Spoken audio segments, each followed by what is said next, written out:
real. What's the word, man? Man, it's all love. So let's talk about, man, where you from in St. Louis? I'm from Pine Line. Okay. So how was it for you growing up in Pine Line? Shit, Pine Line, man. Pine Line coming up in the 90s in Pine Line was like staying in Compton or something, man. Yeah. Pine Line was like one of the roughest counties. Because you know, anybody who know the city, right? As soon as you come out the city, the first little county you get to is Pine Line. Right. So Pine Line was like one of the roughest little counties in the 90s, man. It was rough over there, man. Plenty of drug infested, gang banging, Yeah. you know, that type of shit. I'm here. I'm from Paysdale. I know the area. Yeah, so we had back in the 90s, it was like a rival between Pine Line and Paysdale. I'm here. That's all love. Yeah, for sure. I ain't never get into that because I was always into getting money. So I had like nigga like Gangsta Bubs. You remember Gangsta Bubs? Yeah, that's my homie. Man, he showed me a lot of love. He told told me, Bubs, man. man, big love. Yeah, for real, man. So he showed me a lot of love being up out of Pine Line. You know, he was on some gangster shit. Yeah, I'm here. I was in the studio with him for a little while. You know, I helped him write a couple little rhymes. And, you know. But shit, rest up to him, man. We're gonna get back to you, man. So when did you fall in love with hip hop, though? Shit, how old a nigga be in the third grade, bro? Damn. Okay. Yeah, so in the third grade, I got in trouble because I was supposed to be doing my work, and the teacher walked past and seen I was writing a rhyme. So she put a nigga on blast, made me stand up in front of the whole class and recite that shit. Okay. And my right-handed guy, man, I got people to this day from Pine Line that still know that rap from the third grade, bro. Man, that's what's up, man. That's what's up. So you legendary. You definitely. Yeah, oh yeah, for sure. Especially where I'm from, for sure. Oh yeah, no, you legendary in the city, regardless. You know, we know. That's what's love. going on. So what was your first introduction to this music industry? Like, what was your first single? I don't even think I ever had a single or a career. I jumped off the porch. Kind of I was a reflection of what the city felt. So by me saying that, it's like everybody in the city felt like Dirty NT was everything. Yeah, you know what I'm saying? And if you from the Lou, of course. So you know, for sure. back in Nelly them era, man, St. Louis was on fire. I'm talking about it was a lot of hot artists from everywhere. Everybody wanted to be signed with Dirty NT. It felt like that was the light for the city, for everybody to be able to blossom. So after they kind of went on for several years and didn't nobody blossom, I really jumped off the porch, letting niggas know they can be independent and make their own way without waiting on nobody to give them the big push to get up out of here. Right. So, you know, the first song I jumped off the porch with that went viral, I went viral before niggas was going viral, was I'm Street. No, I'm Street. Oh, okay, I remember that. I got a song called I'm Street, man. Yeah, that joint went about 200,000 back in the day, 200K. Damn. Before niggas wasn't doing them type of numbers, yeah. For real, straight up. I remember that shit, though. Yeah, that joint was jam. One of my favorite records you did was that Tweet That, man. That was a crazy record. We're going to talk about that, too, man. Yeah, that's the first record I did with the Outlaws. Yeah, we're going to talk about that, man. So, how did that, start, the little feud you had with Nelly and them? How did that start? If it was any feud, like real feud, how did that start? It started because one of my little homies brought me one of Ali's CDs. And he had a song on there called Tell Me What It Is or something. So the hook was like, if it wasn't for the ticks, this rap shit just wouldn't be what it is. So tell me who you is. So we got the name and all the locals, right? Right. So we told niggas if they put a verse on there, you'll win the contest and be on this CD, basically, right? So I'm like, damn, them niggas acting like they made everybody. They ain't make Kenny Knox. They ain't make no. There's a lot of things that I felt like they didn't make. You know what I'm saying? So I rapped on the joint dissing him. I went hard. I rapped on the joint that he was, for everybody. But I dissed them niggas. Don't nobody want to be with Dirty NT. You niggas past being. You know what I'm saying? Yeah. And that's when the shit, he took offense to that and started dissing me. All he did. Man. Okay, so did it ever get like to any one of them situations where y'all was like, damn, this shit getting too far? Or it was just like on some records? When he called the police on me and got my house raided. Damn. Yeah, it went too far in. And what it was is I used to feed the homeless often.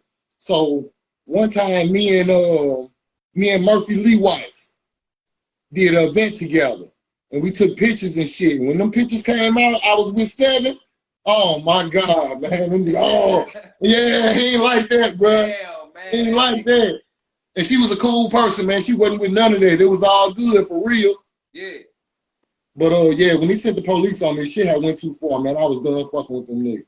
Man, that shit crazy, man. We're gonna talk about your record, man. Tweet That, man. How did you create that record, Tweet That, and what was the motivation behind it? Who produced it, man?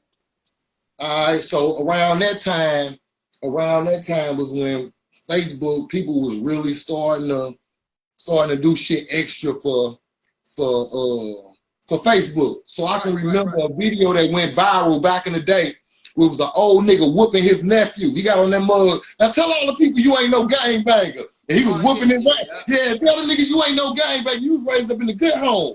So I'm like, man, see, all this Facebook and shit gonna get a nigga shot. And that's how the record came about. I'm like, you know, I called it Tweet This, but it really was talking about how Facebook gonna get niggas fucked up by doing too much on the book. Still a tweet, like, you know, you sending something on social media. I get what you said. But exactly. That was that shit though, man. That was that shit. So I appreciate that. How did you end up getting the record? Getting EDI on there and them. So shit, basically, after I had got blackballed and wasn't nobody, everybody, I wasn't never meant to be a rapper. We're gonna say this from the jump, right? Yeah. I always rap because that's how I deal with my childhood trauma as a kid. Like I said, since the 3rd grade, I always been doing this, right? So I ain't do it to be no rapper, man. So when I had got blackballed and everybody was saying fuck me and all that, only thing I ever wanted to be was an outlaw. Tupac was like my pops, nigga. That's the same, hey man, same story, gang. Different culture, same story. So it's like I had to prove to myself that, bro, I do this. So I reached out to the niggas. The only people I ever looked up to is who I reached out to. And them niggas embraced me like family. I told them, look, I'm into it with Nelly and them, bro. Them niggas, we underground niggas, bro. Them niggas over the top. So if you with the underground and y'all really with the struggle, hey, man, work with me. Tap in, and they tapped in with you. Man, they embraced me. It wasn't about no money. It wasn't about nothing, man. Them niggas really embraced me and really. Shout out to the outlaws. Yeah, real talk. Real talk. For real. So what do you feel about the St. Louis music scene right now? By me not having a Facebook, I ain't really tapped in, but I know when I look at all the videographer pages, it's all shoot 'em up, bang, bang bullshit. I don't hear nobody with the message. Not no youngsters. I don't hear no youngsters with the message. Everybody look the same. It's hard to look at it because it's all somebody. These niggas think they not from St. Louis. Everybody talking about high speed music and ain't none of that about nothing, man. Ain't none of that about nothing. And then we got the younger generation coming up after us, and they ain't gonna have nothing to look forward to. You know what I'm saying? They crashing out for them. Yeah, it seemed like that's the cool demographic of music, but that music barely sell, man. It's only popular in the hood for real. They think it's everything because that's all they know is the hood. Man, that music don't make no fucking money, man. Yeah. New people, new places, new things, and then you can grow. You know? Yeah. For real. Yeah.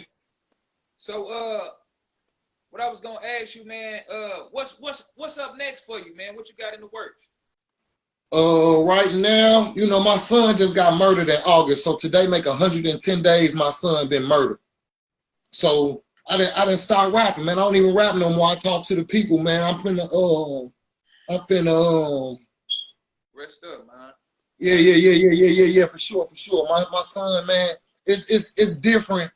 It's different if you raise your kid to be a killer. It's different. You know what I'm saying? It's different. I ain't raised my son to be no killer, man. And every day when he used to come in and I look at him, I knew he was on all bullshit. I said, son, man, you gonna get yourself killed, man. What is you on, bro? Like I ain't raised you to be like this. But with the environment and the pressures that they put on the youngsters, man, it's like, if you ain't stepping on shit, you pray. It's either pray or get, you know what I'm saying? It's like, the youngsters, man, You know, yeah, man. So my son, man, that shit changed my life. That shit changed my life. I talked to Charleston White. He was like, I think I'm gonna put you on a documentary of Murder Changed My Life, because I went from rapping to about positive shit to my fucking son getting killed, man. Yeah. I went to rapping about positive shit to my son getting killed, man. All the negativity in the world, bro. I was rapping about positive shit for my son. And this is kind of how my story started. My brother got murdered. You know what I'm saying? Okay. And so this really what brought this. Yeah. So for real. So I'm gonna ask you. And that's what brought the channel about. Real talk. So do you ever think St. Louis could ever come together as a unit, like in the future? Yeah. I really think they can. I think if niggas stop being prideful and stop being cliquish and stop acting like money mean they real, soon as people stop valuing money so much, everything can be all right. Yeah, people value the wrong thing, man. They don't value good relationships and good people. Yeah, be in this world but not of this world. Yeah. For real.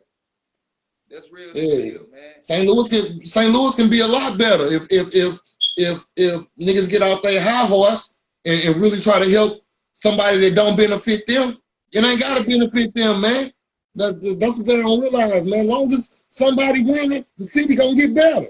And that's what Pop was trying to show the youngins, and that's why he's still relevant to this day. And I was gonna ask you, do you ever think it'll ever be another Tupac in this generation, or somebody who will be in tune with the people like he was?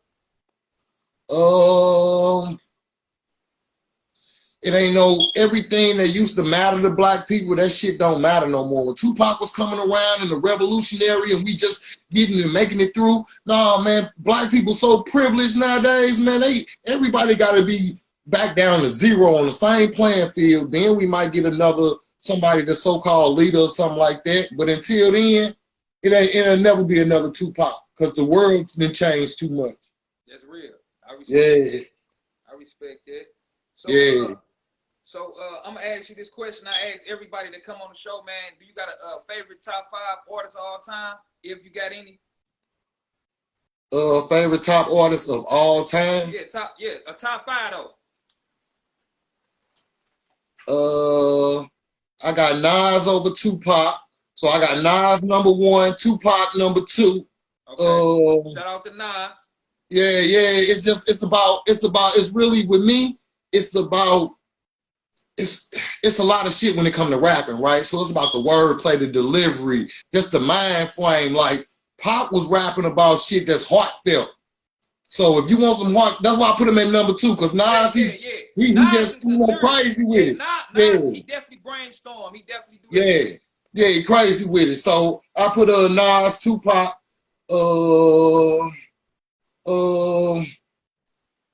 it's niggas like Lil Wayne still that say shit that I never even heard any rapper say. Oh yeah, so, Lil Wayne definitely, man. Them squad ups, all them squad. So Lil Wayne definitely deserve a position somewhere up in there, no matter how weird he is. The rap shit cold. Yeah, the rap shit cold. Besides that, I only got 3. I don't think I got 5 for real. Okay. I don't think I got 5 for the people that I really know that say some shit that's mind-boggling. Them 3 people right there. Yeah, and then we're gonna put you on there, man. We gotta put you on there. Shout out to you, man. That's love. So you got any sponsors, merch, anything you want to represent? Nope, but I really want to tell all the OGs who, if y'all 40 years old or plus, gang banging is bullshit. If you pushing on the gang banging culture, nigga, you ought to be dead, nigga, at 40 or 50 years old. I think the mission now is to change the mind frame of niggas that's from 40 to 50 years old. So the youngsters will listen. These youngsters ain't got no respect for these old niggas, because these old niggas still acting like young tough niggas. Give to the youngster though? The advice that I give to the youngsters is stay dangerous, young man, because the world against you. That's all I can say is stay dangerous, man, because the world is against you, man.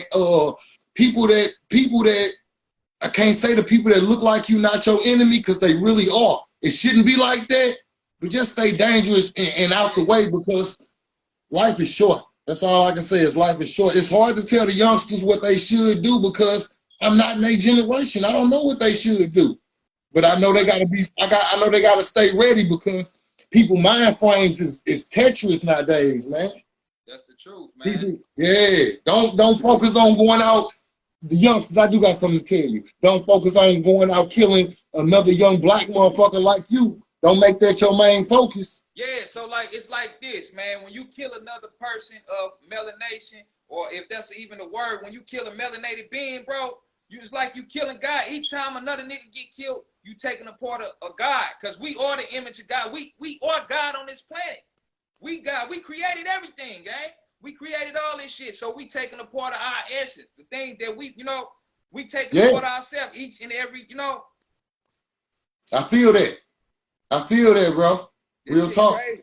This shit crazy. But we're gonna move on, man. Can the crowd or the fans expect any more music coming from you?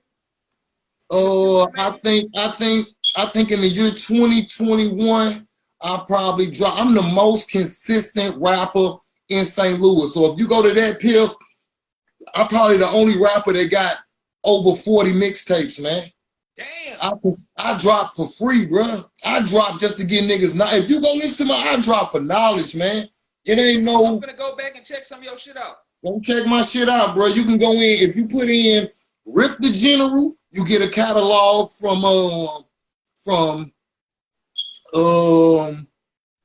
2008 to 2021. If you put in Rip Shit the General, you get a catalog from 2008 back to 2001. Damn. You put in Ripper Flipper Brick, you'll get some Ripper Flipper Brick type shit. You put in Red Crow Rip, you will get some murder music. Yeah. Like I drop a lot of shit. I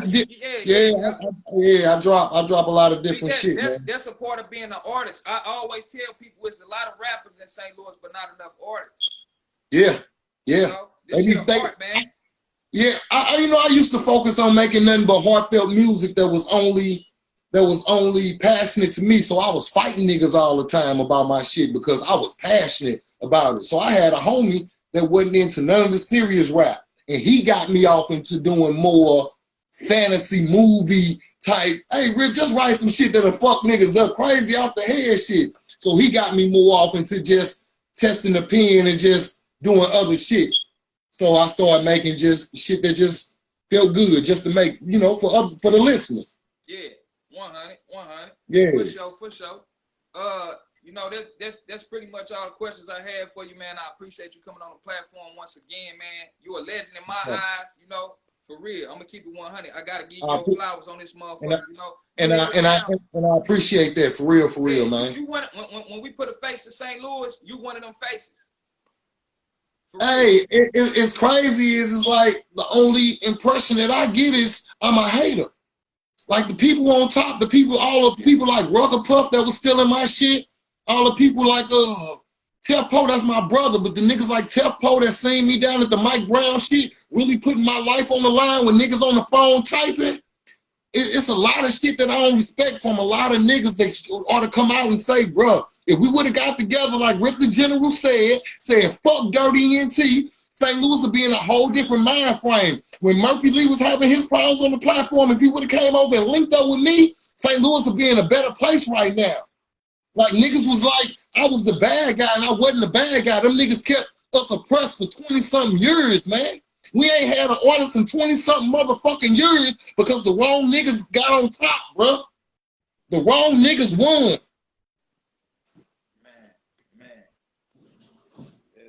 That's wild, man. So, what we gotta go to again, man, to hear some of your music. We finna get out of here, man. Hey man, I got a joint. My son, so when my son got killed, man, me and Noble was gonna do a whole album. And when my son got killed, man, yeah, I spiraled off into depression and shit. So I just dropped the records. I ain't give a fuck. I just dropped them on YouTube. So it's a mixtape on YouTube, Long Live Lil E for my son, bro. And me and Noble got some joints on there. That's classic, man. Man, that's classic. And then if you got any like clips or anything, man, send it to my DM. I'll share them motherfuckers. You hear me? I definitely will. whatever we can do to grow and take and help Hey, and hey, help look, you I'm get gonna see your. you, man. We're gonna talk offline, gang. Okay. For But sure. yeah, for sure, I help you grow your platform and whatever I got to do, man. I'm for the city. I'm still for the Hey, city, no it's all matter. love. It's all love. Yeah, this is another episode of When I Fell in Love with Hip Hop STL. I'm your show host, Israel Picasso. We got her. Peace.